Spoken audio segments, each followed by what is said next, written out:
ओम शांति। ओम शांति। आज 11 जुलाई 2026 आज की साकार मुरली के अनमोल मधुर महावाक्य सुनेंगे। मीठे मीठे बाबा के मीठे बच्चे, तुम्हें अपना चिंतन करना है, दूसरे का नहीं, क्योंकि ड्रामा अनुसार जो करेगा वह पाएगा। तुम्हें अपना चिंतन करना है, दूसरे का नहीं, क्योंकि ड्रामा अनुसार जो करेगा वह पाएगा। प्रश्न है, त्रिकालदर्शी बनने से आत्मा को कौन सी स्मृति आई है?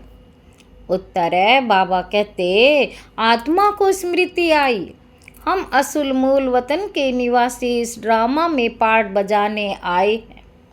हमने मुख्य एक्टर बन 84 जन्मों का पार्ट बजाया, अभी बाप के सन्मुख हैं, फिर साथ में घर जाएंगे। पावन बनकर घर जाना है, फिर सुख धाम में आना है। ये सारा खेल भारत पर ही बना हुआ है। ये सारी स्मृति त्रिकालदर्शी बनने से आ गई। गीत है, मरना तेरी गली में। ओम शांति। ये गीत किसने गाया? बच्चों ने। क्या कहते हैं बच्चे? बाबा, अभी तो आपके गले का ही हार बनना है। बाबा, अभी तो आपके गले का हार बनना है, ये शरीर तो यहाँ ही छोड़ देना है। बच्चे जानते हैं शांति धाम व निर्वाण धाम में बाप और हम बच्चे आत्माएं रहते हैं। अब बाप घड़ी घड़ी कहते अपने को आत्मा निश्चय करो। तुम जानते हो हम आत्माएं बाप के साथ निर्वाण धाम में रहने वाले थे। फिर ये शरीर धारण कर 84 जन्मों का चक्र लगाया है। बाबा कहते बच्चे जानते हैं हम बरोबर परम धाम के निवासी हैं। अब फिर बाबा आए हैं, तुम बैठे हो, देखते हो बाबा सामने बैठे हैं। तुम बैठे हो, देखते हो बाबा सामने बैठे हैं। यहाँ है लौकिक शरीर के संबंध। हम असुल आत्माएं थी, फिर लौकिक संबंध में सुख का और दुख का जीवन बिताया।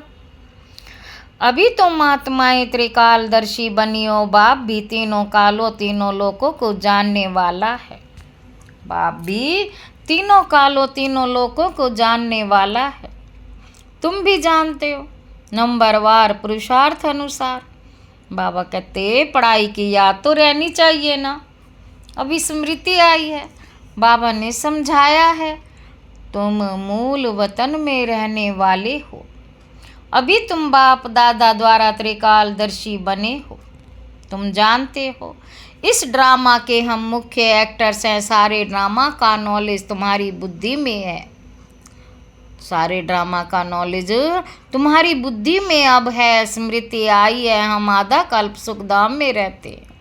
वहाँ रावण होता नहीं। हम आत्माएं पूरे 84 जन्मों का चक्र लगाती हैं। अभी बाप सन्मुख बैठे हैं। आपकी श्रीमत पर चल, हम आपके साथ चलेंगे।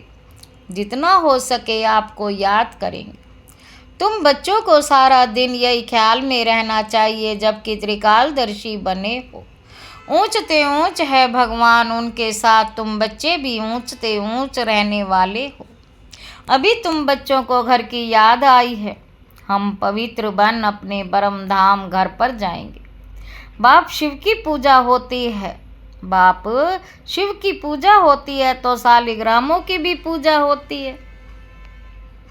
बाप ही आकर आत्माओं को पावन बनाते हैं। आत्माओं को पवित्र बनाने वाला एक ही बाप है और कोई बना ना सके। अभी तुम सारे ड्रामा के खेल को जान चुके हो, समझते हो। भारत पर ही खेल बना हुआ है, तो अब तुम बच्चों को बाप सन्मुख बैठ समझाते हैं। हर एक जीव की आत्मा जानती है बाबा ज्ञान का सागर है। उसको भक्ति मार्ग में बुलाते आए हैं और प्रतिज्ञा करते आए हैं, बाबा आप आएंगे तो जरूर हम आपकी मत पर चलेंगे।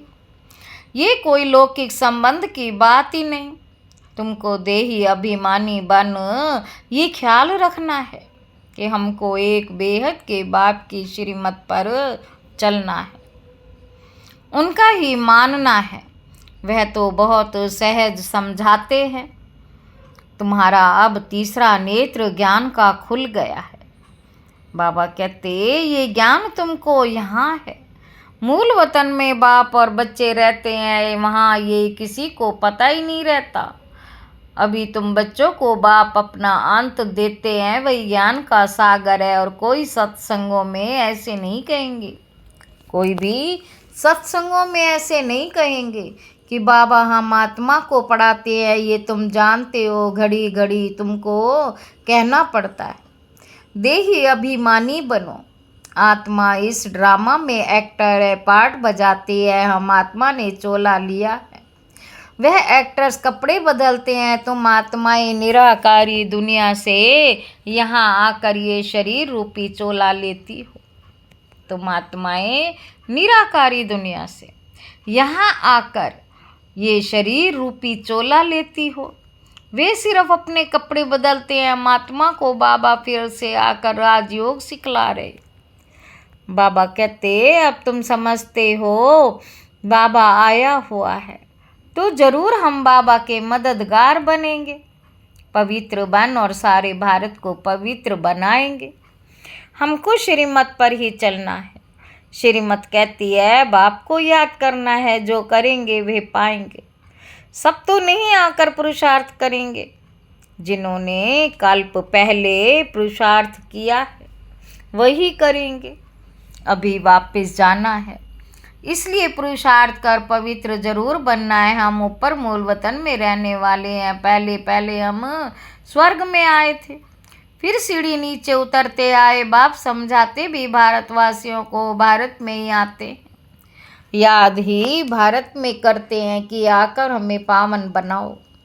शरीर धारण कर हमको श्रेष्ठ कर्म सिखलाओ। शरीर का नाम भी गाया हुआ है। ये भाग्यशाली रथ है। बाप भी कहते हैं मैं साधारण तन में प्रवेश करता हूँ। आगे भी कहा था तुम बच्चों को स्मृति आई है। बरोबर 5000 वर्ष पहले भी बाबा ने यही कहा था और कोई भी ये बात बता नहीं सकते। बाप ही कहते हैं 5000 वर्ष पहले भी मैंने इस शरीर में आकर तुमको समझाया था। अब फिर तुम बच्चों को कहता हूँ आत्म अभिमानी बनो। जैसे नाटक वालों को मालूम रहता है ना, नाटक वालों को मालूम रहता है ना हम कौन सा वस्त्र पहन कर क्या क्या पार्ट बजाते हैं, परंतु वह तो है देह अभिमानी। यह है बेहद की बात। देही अभिमानी बनना है। हम असुल आत्मा ही हैं। अभी हमारा पार्ट पूरा होता। बाप सन्मुख बैठ सब कुछ तुमको समझाते हैं। ये भूल नहीं जाना माया कितने विघन डालती है। बाप समझाते बच्चे तुमको कोई भी विकर्म नहीं करना है। मनसा तूफान भल बहुत आएंगे, मनसा तूफान भल बहुत आएंगे। अपनी परीक्षा लेनी है। हमारी कर्मेंद्रियां चलाए मान तो नहीं होती। हम काम को जीत सकते हैं। तुम्हारे लिए तो बहुत सहज है। हम आत्माएं एक बाप के बच्चे हैं। बाप से ही योग लगाना है। कर्मेंद्रियों में चलाए मानी होनी ये भी देह अभिमान हुआ ना। कर्मेंद्रियों में चलाए मानी होना ये भी देह अभिमान हुआ ना। तुमको कोई से भी डरना नहीं, निर्भय बनना है।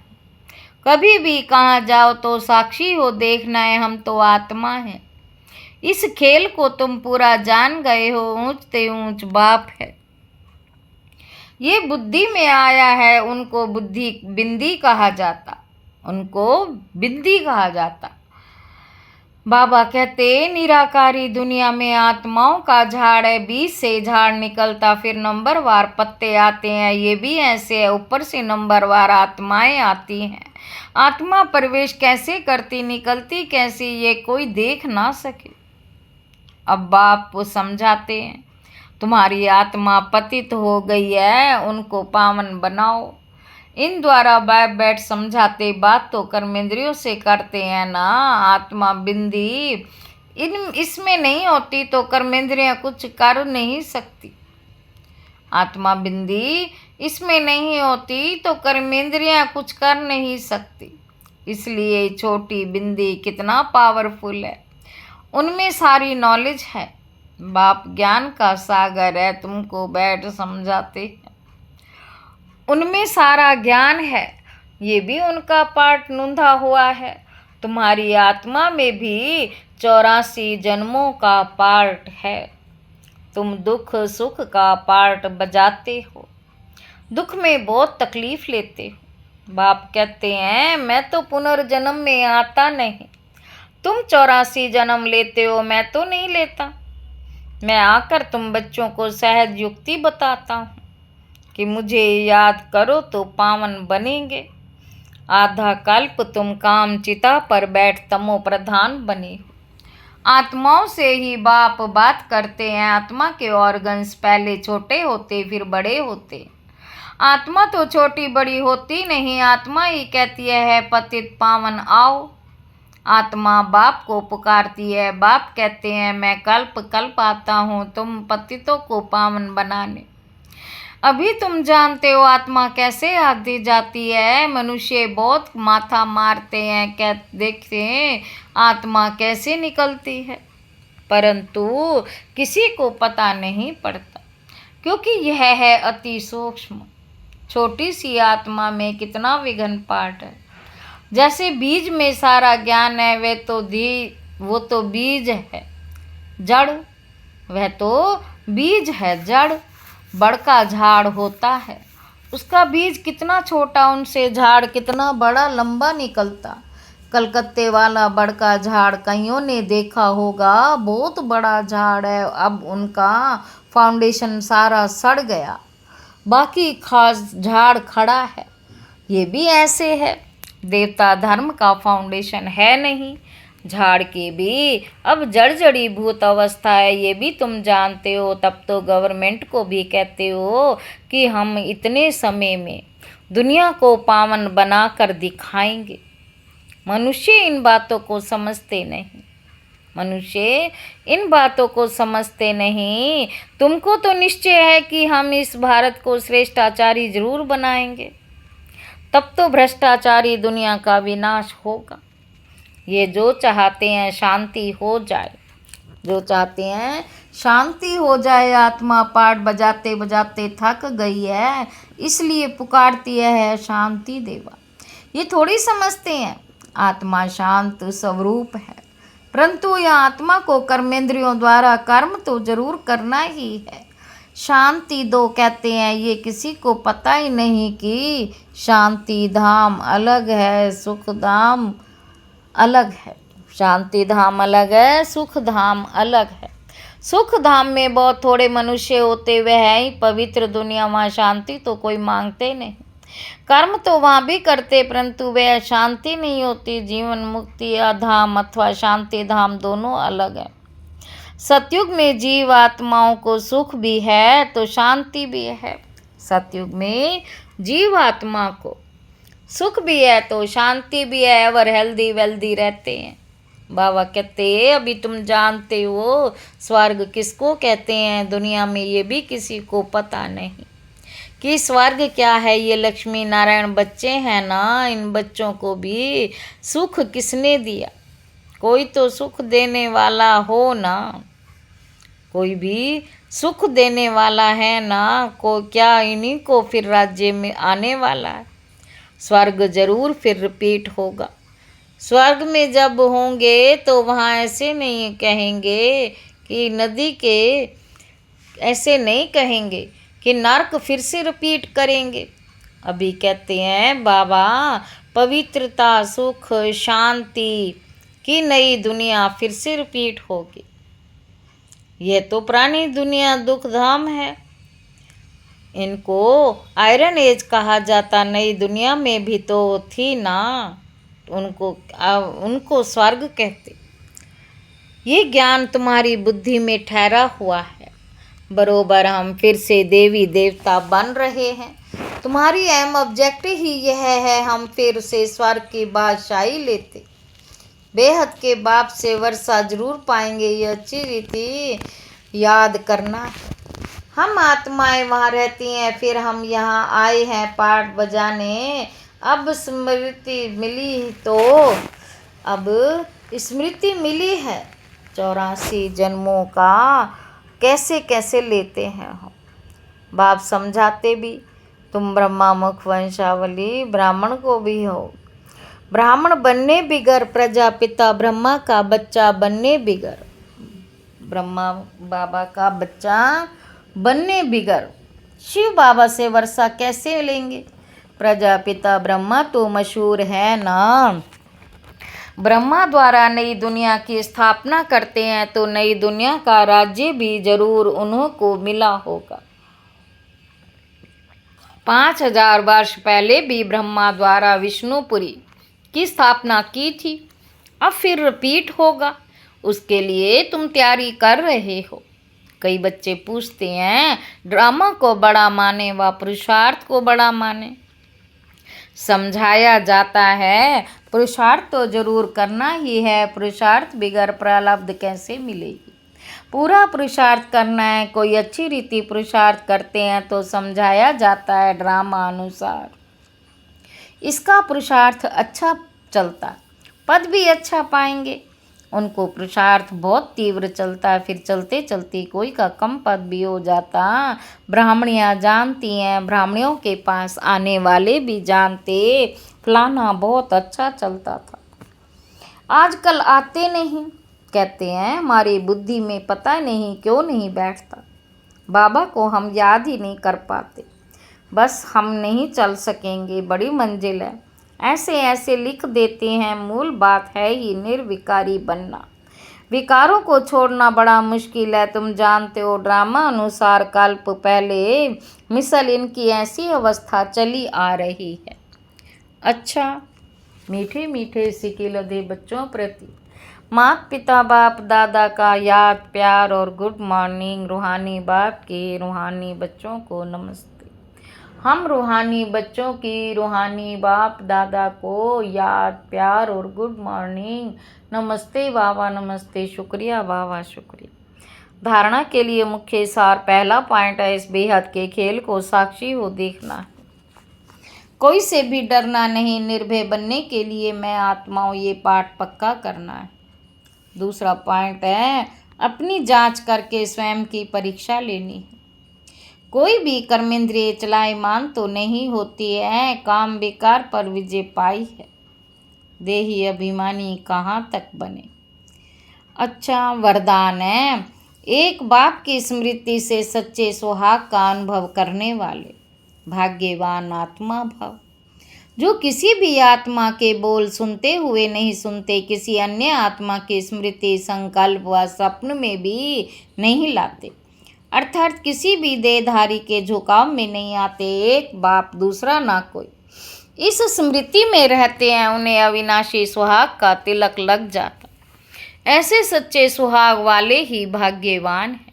स्लोगन है, अपनी श्रेष्ठ स्थिति बनानी है तो अंतर्मुखी बन, फिर बाह्य मुक्ता में आओ। ये अव्यक्त इशारे ज्वाला स्वरूप स्थिति में रह शक्तिशाली याद का अनुभव करो।